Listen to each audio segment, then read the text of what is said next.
أصدقائي، هلأ لبين ما تتقلى معنا اللحمة مع الشوكي شوي بننتقل لنعمل سلطة الشوكي الأخضر. بنجيب الشوكي، يعني الكمية بدنا حوالي 4 شوكيات، 3 يعني حسب الكمية، حسب عدد الأشخاص. بنجيب الشوكية ومنقسمها شرايح رقيقة كتير بهالشكل. بنكون طبعا عصرين ليمون، هيك بنقسم بهالشكل. شوفوا شلون صاروا الشرايح، هيك بنقسم كل الشوكيات.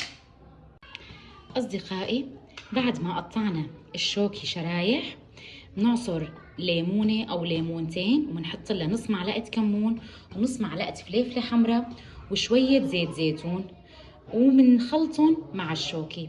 هاي السلطة هي من أنفع السلطات، لأنه الشوكي يعتبر من الخضار المضادة للأكسدة، من الخضار اللي بتساعد بنزول الوزن، له فوائد كتير كتير كتير للجسم.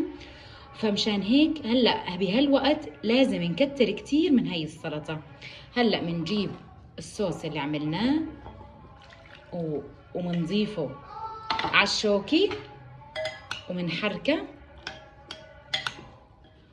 ولازم نعرف انه مثلا اذا بدنا ناكل هاي السلطة على الغداء بنعملها بالنص الصبح. ليش؟ لانه احنا ما سلقنا الشوكي، بس بما انه حطيناه بالليمون فهو هلأ بيدبل وبيطرى، فمشان هيك لازم نعمله قبل بوقت ونضل نحركها لبين ما يصير وقت اكلنا بنلاقيها دبلت وصارت كتير طيبة.